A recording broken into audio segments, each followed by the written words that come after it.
Hello friends.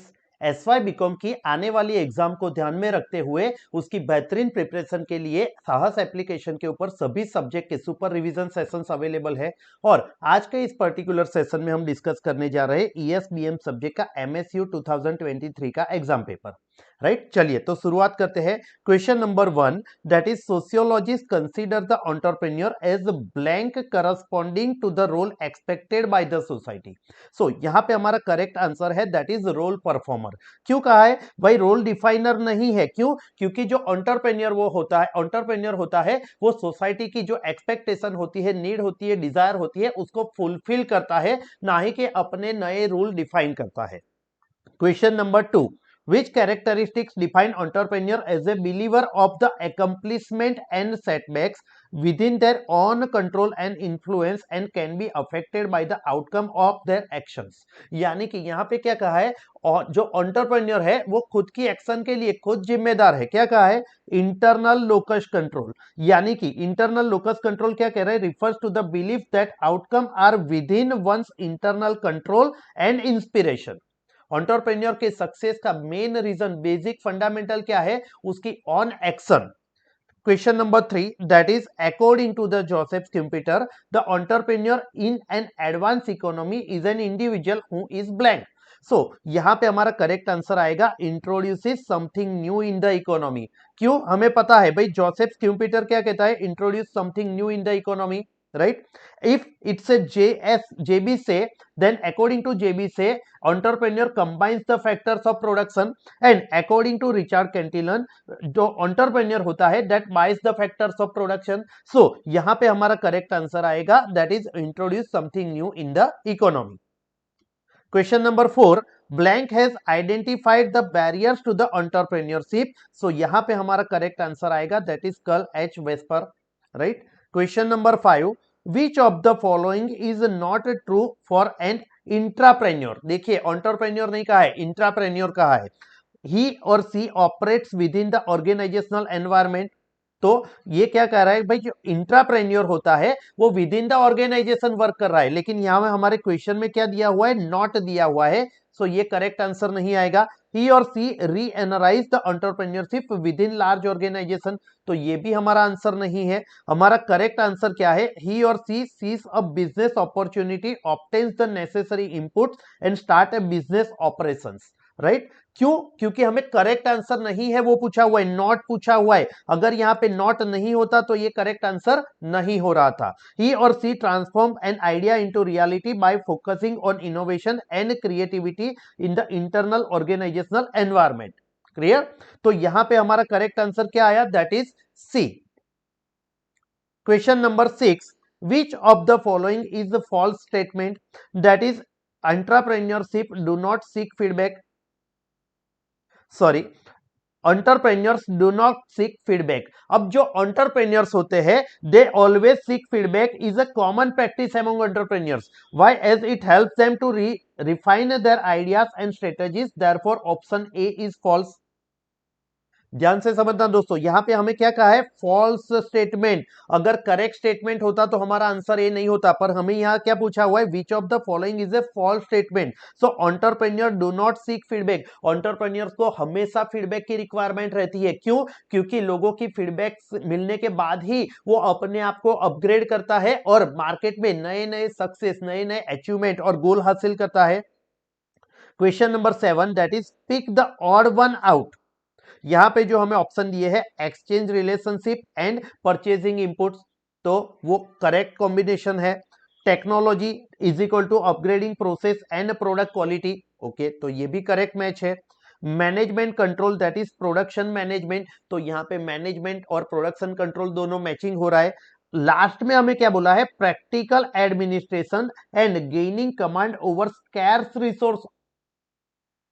Practical administration stand out as it focus more on the resources management rather than the specific business function like purchasing inputs, upgrading, production management। So यहाँ पे हमारा जो correct answer बैठ रहा है that is option number D। Question number 8 पे जाते हैं। Blank has given three fold division of the entrepreneur functions as the capitalist, managerial and decision making. तो हमें पता है that is the Redlich. Next question, that is management of customer and supplier relations comes under which category of functions given by the Kilby? That is exchange relationship function. Next question, that is according to blank an entrepreneur is an economic agent. ध्यान से समझना question में क्या पूछा है, that is who unites, यानी कि वो कंबाइन कर रहा है all the means of the production, the labour forces of one, the capital और land of the other, and who finds the value of the products his result from their employment, the reconstitution of entire capital that he utilises and the value of the wages, the interest and the rent which he pays as well as profit belonging to himself. अब ये जो statement दिया है वो किसने दिया है, that is given by the JB Say, right. क्यों, जोसेफ स्किम्पिटर हमें पता है that introduce something new in the economy. Entrepreneur क्या है, जो मार्केट में, जो इकोनॉमी में समथिंग न्यू इंट्रोड्यूस करता है। अकॉर्डिंग टू जेबी से combines the factors of production, तो जेबी से ने क्या कहा था, जो कंबाइंड फैक्टर्स ऑफ प्रोडक्शन है उसको कंबाइन करता है, यानी कि किसी की लैंड यूटिलाइज करता है, किसी की कैपिटल यूटिलाइज करता है और उसमें से कोई नई प्रोडक्ट बनाता है, और वो प्रोडक्ट को बेच के उसमें से जो प्रॉफिट होता है सबसे पहले जो लैंड ओनर होता है, यानी कि जिससे उसने लैंड ली है उसको कुछ पैसे देंगे, जिसने इन्वेस्टमेंट पैसा जिससे लिया है उसको इंटरेस्ट पे करेगा, और लास्ट में जो बचता है that is his profit, right? And Richard Cantillon has given the statement that entrepreneur buy the factors of production। तो यहां पे हमने क्वेश्चन में क्या पूछा है, वो बाय भी नहीं कर रहा है, वो क्या कर रहा है, अलग अलग जो भी फैक्टर्स ऑफ प्रोडक्शन है उसको कंबाइन कर रहा है। तो हमारा करेक्ट आंसर है that is option number A, that इज जेबी से। Question number 11, which one of the following consist of skills of an entrepreneur, right. Entrepreneur की स्किल क्या क्या रिक्वायरमेंट है, देखिए, technical business management and personal entrepreneur, communication personality and intelligence, conceptual human relation and technical, marketing financial and operational. अब आप गौर से देखोगे तो ये चारों ऑप्शन आपको करेक्ट लगेंगे, right.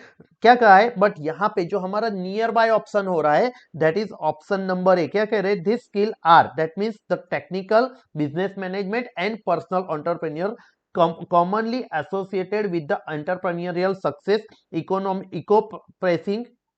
encompassing that means surrounding the ability of the management, यानी कि मैनेजमेंट के लिए सबसे बेसिक सबसे जरूरी स्किल जो एंटरप्रेन्योर में होनी चाहिए वो क्या है, that is technical business management and personal entrepreneurial, right. तो हमारा करेक्ट आंसर है that is option number A. Question number 12, which one among the following is not included in barriers to the entrepreneurship? Question को ध्यान से समझना, ये paper में बहुत सारे ट्विस्ट करके क्वेश्चन पूछे, यानी कि आपको स्टेटमेंट करेक्ट लगेगा लेकिन क्वेश्चन में क्या पूछा है, नॉट पूछा हुआ है। यहां पे क्या है, which one among the following is not included in the barriers to the entrepreneurship, that is complacency, monopoly, legal constraint, right.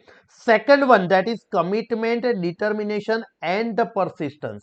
अब ये देखिए, दिस क्वालिटी यानी कि ऑप्शन नंबर बी की जो क्वालिटीज है, ऑफन फैसिलिटेट द एंटरप्रेन्योरशिप, वो entrepreneurship को पुशबैक देता है, सपोर्ट करता है, हेल्प करता है, ना ही के बैरियर क्रिएट करता है, rather than acting as a barrier. So यहां पे हमारा जो करेक्ट ऑप्शन आएगा that is option number B.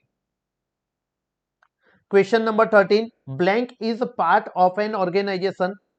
देखिए यहां पे भी same, management, entrepreneurship, intrapreneurship and administration. तो भाई ये सभी चीज तो मैनेजमेंट के पार्ट, ऑर्गेनाइजेशन में सभी चीजें तो होती है, राइट। देखिए ध्यान से समझिए, इंट्राप्रेन्योरशिप refers to the entrepreneurial activities within an existing organization, distinguish it from the management, administration and traditional entrepreneurship। तो ये सभी को अलग कौन कर रहा है, दैट इज इंट्राप्रेन्योरशिप। तो यहां पे हमारा जो मोस्ट नियर बाय आंसर है that is option number C. हालांकि हमें चारों ऑप्शन जो फर्स्ट लुक में आप देखोगे तो चारों क्या कह रहे हैं, is a part of organisation. अगर यहां पे होता कि part of management, part of management नहीं पूछा है, पार्ट ऑफ ऑर्गेनाइजेशन पूछा हुआ है, right. Question number 14, choose the appropriate answer from grievance statement, right. अब हमें दोनों स्टेटमेंट देखने हैं। स्टेटमेंट नंबर 1 क्या कह रहा है, intrapreneurs are persons who are working in the existing organization. अब आपको क्या लगता है, जो इंट्राप्रेन्योर है वो within the organisation work करते हैं, यस। तो ये जो स्टेटमेंट है वो करेक्ट है। सेकंड स्टेटमेंट हम देखते हैं, entrepreneur operates outside the organisational environment. अरे ये भी तो करेक्ट है, लेकिन रुकिए, क्या कह रहा है कि एंटरप्रेन्योर जो होता है operates outside the organisational environment. तो ये गलत स्टेटमेंट है। क्यों गलत स्टेटमेंट है? एंटरप्रेन्योर जो होता है वो सिर्फ आउटसाइड यानी कि वो सिर्फ बाहरी तौर पे डिस्कशन यानी कि मैनेजमेंट को नहीं संभालता है, पर दोनों चीजें, क्या कह रहा है, entrepreneurs operates within existing organisation while entrepreneurs can operate both within and outside the organisation. तो यहां पे हमारा जो ऑप्शन नंबर 2 यानी कि स्टेटमेंट नंबर 2 है वो इनकरेक्ट हुआ। क्यों? यहां पे क्या दिया है कि भाई ऑर्गेनाइजेशनल के आउटसाइड ही वर्क कर रहा है, बट एंटरप्रेन्योर जो होता है वो इनसाइड भी वर्क करता है और आउटसाइड भी वर्क करता है। तो statement 1 is correct and statement 2 is false. So option number A, that is statement 1 is true and statement 2 is false, is the correct answer, option number A. Next, question number 15, that is choose the appropriate answer from given alternatives. Statement number 1 क्या कह रहा है? Successful entrepreneur believe that the success or failure of their venture will be governed by the luck. देखो, entrepreneur जो होता है वो कभी भी ये नहीं होता है भगवान के भरोसे नहीं रहता है, वो अपनी एक्टिविटी के ऊपर भाई उसके अपने आप पे भरोसा होता है। सो यहां पे हमें लग रहा है कि जो स्टेटमेंट नंबर 1 है वो गलत है। चलिए दूसरा स्टेटमेंट देखते हैं। Entrepreneurs get intimidated, that means discourage by difficult situation. भाई डिफिकल्ट सिचुएशन से जो घबरा जाए वो एंटरप्रेन्योर हो ही नहीं सकता। एंटरप्रेन्योर के पास क्या होना चाहिए भाई? साहस होना जरूरी है, वो कभी भी डिस्करेज नहीं होता है। सो हमें लगता है कि भाई ऑप्शन नंबर 2 भी गलत है, स्टेटमेंट नंबर 2 भी गलत है। तो यहां पे हमारा जो ऑप्शन है उसमें option number B, that is both the statements are false. So option B is the correct answer. Next, question number 16. In blank method of the generating new ideas, no criticism is allowed by anyone in the group. It means no negative comments. देखिए, discussion group में होता है लेकिन वहां पे कोई किसी को भी क्रिटिसाइज नहीं कर सकता है, किसी के बारे में, किसी के आइडिया के बारे में नेगेटिव कमेंट्स नहीं दे सकता है। वो कहां पे होता है? That is the brainstorming factories. Brainstorming जो है वहां पे किसी के भी नेगेटिव कमेंट्स को एप्लीकेबल नहीं किया गया है। तो हमारा यहां पे करेक्ट आंसर आएगा, that is option number A.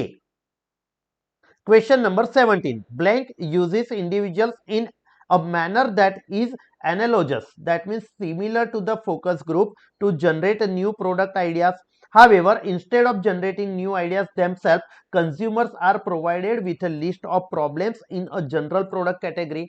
देखिए, ब्रेनस्टॉर्मिंग फैसिलिटी जो टेक्निक है आगे हमने उसमें देखा कि भाई ओपन ग्रुप में सभी लोगों को डिस्कशन करने के लिए बोलते हैं और उसमें से कोई नया आइडिया जनरेट होता है, लेकिन वहां पे बहुत सारे आइडियाज है और उसमें से कोई आइडिया को पिक करना that is somewhat difficult task. तो यहाँ पे क्या टेक्निक बोल रहे हैं कि भाई कोई जो प्रोडक्ट कैटेगरी है उसके रिलेटेड जो कॉमन प्रॉब्लम है वो एक लिस्ट दे देते हैं और उसके ऊपर डिस्कशन करते हैं। So that is which technique? That is problem inventory analysis. तो यहां पे हमारा करेक्ट आंसर आएगा प्रॉब्लम इन्वेंटरी एनालिसिस। यहां पे क्या किया जाता है, कोई एक प्रोडक्ट कैटेगरी है, रेंज है, उसमें जो जो भी कॉमन प्रॉब्लम्स है वो कॉमन प्रॉब्लम्स की लिस्ट दे दी जाती है और जो ग्रुप होता है वो उसके ऊपर उसके सॉल्यूशन के बारे में और उसके साथ उसकी जो कॉम्पिटिटिव प्रोडक्ट्स होती है उसके साथ कंपेयर करके डिस्कशन करते हैं। तो हमारा करेक्ट ऑप्शन और answer is option number A. देखिए, question number 18, which one of the following is the correct sequence of creative process? Right, यहां पे हमें option A B C D अलग अलग दिया गया है। तो यहां पे हमारा करेक्ट आंसर है that is idea germination, preparation, incubation, illumination and verification. हमें पता है कि step by step idea germination ये सीक्वेंस जो है वो करेक्ट है। उसके बाद आता है प्रिपरेशन, सबसे पहले किसी के माइंड में आइडिया क्रिएट होता है उसके बारे में वो प्रिपरेशन करता है। इंक्यूबेशन स्टेज, राइट, जहां पे उसके सबकॉन्शियस माइंड में कुछ एक्टिविटी, वो दूसरे काम में एंगेज है बट सबकॉन्शियस माइंड क्या करता है, उसके अंदर वो आइडिया वर्क करते रहता है। देन इल्यूमिनेशन स्टेज, यहाँ पे क्या होता है भाई, सडनली उसको स्ट्राइक होता है कि नहीं भाई जो मैंने सोचा हुआ है, जो सबकॉन्शियस माइंड में एक्टिविटी थी वो बाहर यानी कि वो प्रैक्टिकली कंप्लीट हो सकती है। And last that is verification stage. तो यहाँ पे हमारा करेक्ट आंसर है that is option number B. Question number 19, reaching blank stage of creative process separates the daydreamers and thinkers from creative who finds a way to transmute value. दो चीज होती है, सिर्फ सोचते रहना, तो कोई स्टेज ऐसा है जहां पे जो नॉर्मल आइडिया सोचते तो बहुत सारे लोग हैं, लेकिन जो डे ड्रीमर यानी कि सिर्फ सोचते हैं और कुछ लोग एक्शन लेते हैं, वो दोनों को डिफ्रेंशिएट करता है. तो वो कौन सा स्टेज है? That is illumination stage, right? Illumination make the phase, that means stage where creative ideas are developed and refined, differentiating them from the mere daydreamers. यानी कि यहाँ पे इल्यूमिनेटेड स्टेज में क्या होता है कि भाई यहाँ पे उसको लगता है कि मुझे कुछ एक्टिविटी करनी है, सबकॉन्शियस माइंड से वो आगे बढ़ता है और कुछ एक्टिविटी कर रहा है, यानी कि सिर्फ सोच नहीं रहा है, कुछ एक्शन ले रहा है. सो यहाँ पे हमारा करेक्ट ऑप्शन और आंसर आएगा, that is illumination stage. Question number 20, match the following, right? यहां पे हमें critical risk segment, financial segment, operation segment, marketing segment and harvest strategy segment. तो यहां पे जो नियर बाय मैचिंग जो हो रहा है, ऑप्शन नंबर 1 देखो, that is critical risk segment. Critical risk segment, that is unfavourable trends in the industries. Risk है, अनफेवरेबल ट्रेंड्स है, जिसकी वजह से इंडस्ट्री में, बिजनेस में रिस्क रहता है. Next is financial segment. Financial segment क्या कहता है भाई? Break even analysis. Third one, that is operational segment. Operational segment में क्या आता है? Location of the new venture, जो हमने देखा था भाई, plant location and plant layout. तो यहाँ पे ऑपरेशनल सेगमेंट पे आपका जो न्यू वेंचर है उसके लिए आप लोकेशन कौन सा सिलेक्ट करते हो. Marketing segment. मार्केटिंग सेगमेंट में क्या आएगा भाई? Competitive analysis. मार्केटिंग कर रहे हैं तो मार्केट में अपने कॉम्पिटिटर के साथ भाई कंपैरिजन होगा. And last one, that is harvest strategy. Harvest strategy हम सभी को पता है क्या कह रहा है, that is investors exit strategy. कोई भी बिजनेस है भाई, जो भी इन्वेस्टर है बिजनेस प्लान को देख के वहां पे इन्वेस्ट तो करते हैं, लेकिन अगर उनको वो फ्रूटफुल नहीं लगता है तो वो कैसे वो बिजनेस से यानी कि अपना इन्वेस्टमेंट वापस ले सकते हैं, एग्जिट कर सकते हैं. तो हमारा यहां पे जो करेक्ट मैचिंग हो रहा है, that is option number C में. Next question 21, blank segment of a business plan provides investors with a timetable for various activities accomplished. देखिए यहां पे क्या कर रहा है, बिजनेस प्लान में क्या चीज है, आपने जो जो भी एक्टिविटी हुई है वो कंप्लीट कभी हुई है, तो क्या आएगा? That is the milestone schedule segment. The milestone schedule segment provides a timetable for various activities accomplished during the venture. Time to time हम देखते हैं माइलस्टोन, जैसे आपकी लाइफ में आप माइलस्टोन डिफाइन करते हो कि भाई मेरी 30 की एज हो जाती है तब मेरे पास एक गाड़ी होनी चाहिए, 40 की एज के ऊपर मेरे पास एक बहुत बड़ा बंगलो होना चाहिए, और एक्चुअल में आपने वो अचीव किया कि नहीं वो आप कंपेयर कर रहे हो. तो यहाँ पे भी बिजनेस प्लान में जो जो भी एक्टिविटी बताई गई है वो एक्चुअली परफॉर्म हो रही है, अचीव हुई है कि नहीं, वो कहां पे कंपेयर होगा? That is milestone schedule segment. Next, copyright protect the intellectual property for कितने साल के लिए भाई? 10 years after the creation of work. Copyright देखिए सिंपल, यहां पे सिंपल समझने की बात है, जब भी आपने कोई वर्क क्रिएट किया उसके बाद after 10 years, is it possible? Not possible. यहाँ पे वो पॉसिबल नहीं, यानी कि 10 साल इमीडिएट तो होगा ही होगा. यहाँ पे सेकंड ऑप्शन में हम देखते हैं 50 years after the creation of work. भाई आफ्टर आपने जो वर्क क्रिएट किया उसके 50 साल के बाद उसके प्रोटेक्शन के राइट स्टार्ट होंगे, तो ये भी गलत लग रहा है. 10 years आफ्टर, देखिए तीनों जगह पे आफ्टर आफ्टर आफ्टर कितने 10 50 10 साल, तो ये तीनों आंसर गलत लग रहे हैं. ऑप्शन नंबर डी क्या कह रहा है? That is life of the organiser originator plus 50 years. तो देखो जितने भी कॉपीराइट्स ज्यादातर कहां पे यूज होता है, जैसे आप कोई लिटरेचर है, बुक्स प्रिंटिंग है, राइट? तो लाइफ ऑफ द ओरिजिनेटर, जो ओरिजिनेटर है उसकी लाइफ लॉन्ग के लिए तो वो रहेगा, प्लस यहाँ पे 50 साल के लिए, 50 इयर्स के लिए वो कॉपीराइट्स एक्टिव रहते हैं. तो हमारा करेक्ट ऑप्शन आएगा, that is option number D. Next 23, choose the appropriate answer from given alternatives. Again यहाँ पे स्टेटमेंट आ गए, चलिए स्टेटमेंट रिफर करते हैं. Copyrights pertain to intellectual property and protect the creative efforts of the individual. अच्छा, जो copyright है तो भाई ये स्टेटमेंट तो सही लग रहा है, उसका काम ही क्या है? Protect the creative efforts of the individual. Okay, तो ये करेक्ट आंसर लग रहा है, स्टेटमेंट लग रहा है। स्टेटमेंट नंबर 2 क्या कह रहा है? Trademark law is based mainly on two concepts, that is distinctiveness यानी कि यूनिकनेस। हाँ, तो ट्रेडमार्क है तो ट्रेडमार्क क्या करता है भाई? बाकी सभी एक्टिविटी से जो आपका लोगो है या कोई भी चीज है उसको क्या करता है? यूनिकनेस, अलग डिफाइन करता है। And the deceptive that is misleading, तो ये यहां पे गड़बड़ लग रहा है। यानी कि स्टेटमेंट नंबर 1 वो तो करेक्ट है, स्टेटमेंट नंबर 2 आधा करेक्ट है। आधे के बाद क्या कहा है भाई? Distinctive that means mislead. तो जो ट्रेडमार्क है वो कभी भी किसी को वो क्या करता है? कोई यूनिकनेस आइडेंटिफाई सेपरेट करता है, लेकिन मिसलीड कभी भी नहीं कर रहा है। तो statement number 1 that is correct answer and 2 is the false. So यहां पे हमारा करेक्ट आंसर और ऑप्शन आएगा that is option number C. Next, that is question number 24. People use their intellectual capacity or collect information about the problem or conduct laboratory experiments in a blank stage of the creative process. देखो, process हमें पता है, idea germination, preparation, incubation, illumination. During the preparation stage of the creative process, people typically use their intellectual capacity to gather information about problem, conduct research or perform laboratory experiments. This stage involves the actively searching knowledge and understanding related to the creative task at the hand. So यहाँ पे हमारा जो correct answer आएगा that is option number B, that is preparation stage. Next question number 25. According to blank method of generating new ideas, a moderator यानी कि mediator, intermediary क्या करता है? Leads a group of people through an open in-depth discussion rather than simply asking questions to solicit, that means उसको जो solicit यानी कि participate response, that is correct answer is focus group, right?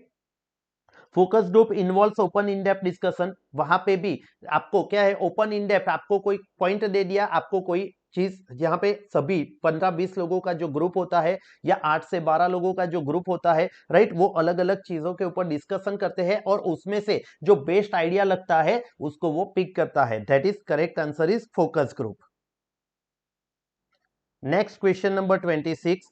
Choose the appropriate answer from given alternatives. Again हमें statement दिए गए हैं, चलिए read करते हैं। Statement number 1, the distribution channels are excellent source for new ideas. देखो, idea, creativity, idea जरूरी है। आप बिजनेस में ग्रो करना चाहते हो तो नए नए आइडिया होना जरूरी है, लेकिन ये हमने पढ़ा था डिटेल में कि भाई ये आइडिया आते कहां से है, राइट? तो उसके लिए सोर्स कौन सा है? The distribution channels are excellent source for new ideas because of the familiarity with the needs of the market.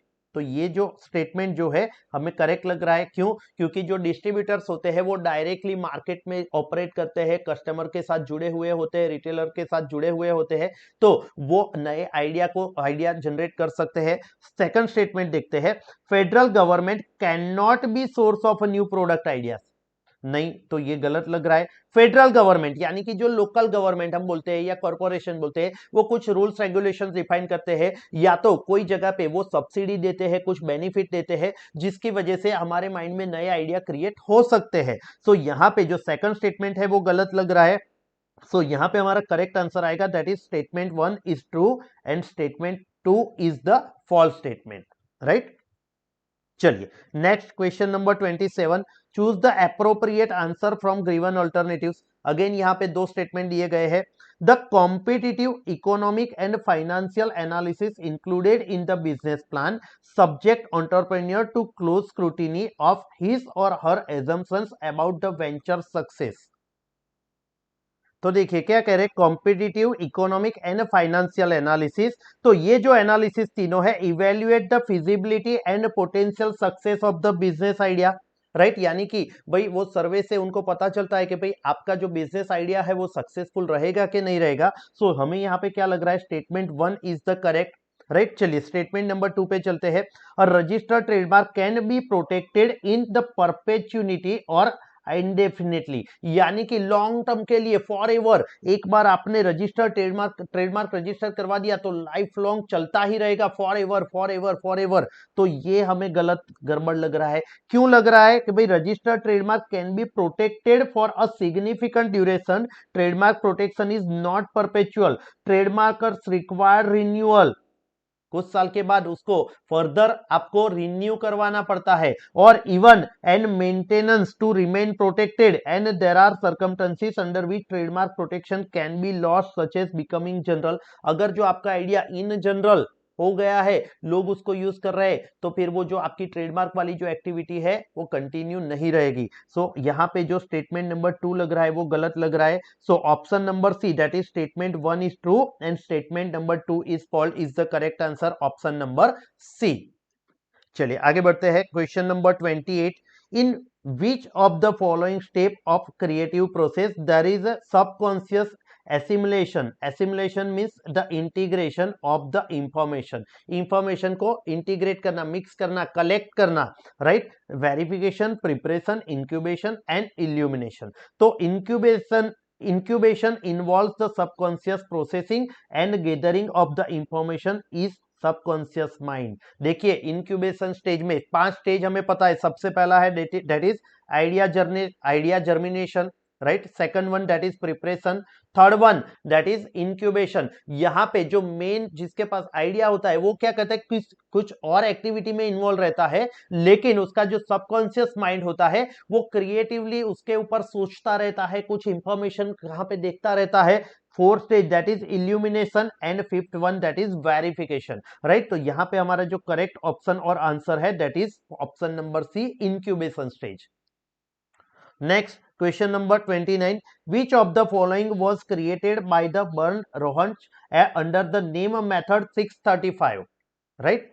तो रोबेज क्या कह रहा है, brain writing method 635 developed by the Bernd रिचबर्न is a structured brainstorming technique also known as the brain writing। यहाँ पे brain writing में क्या किया गया है, in this method participants write down their ideas individually before sharing them. देखो brainstorming जो हमने देखा था वहां पे क्या था, ओपन डिस्कशन हो रहा था फोकस ग्रुप के ऊपर, तो वहां पे नेगेटिव भाई वहां पे डिस्कशन नहीं हो रहा था, लेकिन पॉजिटिवली भी सभी लोग एक दूसरे के साथ ओपन डिस्कशन कर रहे थे। जबकि ब्रेन राइटिंग यहाँ पे क्या है, participants write down their ideas individually before sharing them with the group. It's a way to generate ideas collaboratively while allowing each participant to contribute without being influenced by others right away। यानी कि पहले में क्या था भाई, आप अलग अलग जो टेक्निक थी तो भाई आइडिया ओपनली डिस्कस होते थे, तो कोई एक का आइडिया दूसरे लोग भाई वहां पे कुछ આપણે નથી કહેતા ગુજરાતીમાં મીઠું મરચું ભભરાવી દીધું અને પોતાનું ઉપર સ્ટીકર ચોંટાડી દીધું। बट यहाँ पे ब्रेन राइटिंग में क्या कहता है, मेथड 635 यहाँ पे क्या कहता है, जिसके पास जो भी आइडिया है वो डिस्कशन करने से पहले एक चीट में वहां पे वो लिख देते हैं। तो यहाँ पे which of the following was created by the Bernd Rohrbach under the name method 635, that correct answer is the brain writing। last question that is which of the following cannot be classified under the category of the utility pattern। देखिए अब pattern की बात आ रही है तो दो type के pattern होते हैं, right. Utility pattern and plant pattern. अब यूटिलिटी पैटर्न में नॉर्मली क्या होता है, जहां पे क्या क्या इन्वॉल्व होता है भाई, मशीन, आर्टिकल्स, मैन्युफैक्चर, प्रोसेस, वो सभी चीजें, right. And a botanical creation such as a new plant species would typically fall under the different types of pattern that is known as the plant pattern। अब हमारा question देखो, which of the following cannot be classified under the category of the utility pattern। तो utility pattern में देखो machine तो वो आ गया process में, आर्टिकल्स एंड मैन्युफैक्चर्स तो वो भी आ गया, एंड प्रोसेस वो भी इन्वॉल्व हो गया।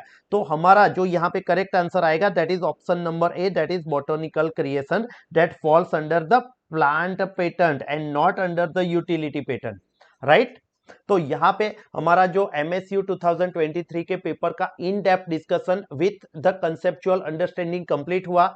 आप ध्यान से ये वीडियो को रिफर कीजिए, आपके सभी दोस्तों के साथ इसको शेयर कीजिए, और इसी तरह से सभी सब्जेक्ट की बेहतरीन प्रिपरेशन के लिए साहस इंस्टीट्यूट के साथ जुड़े रहिए। जय हिंद।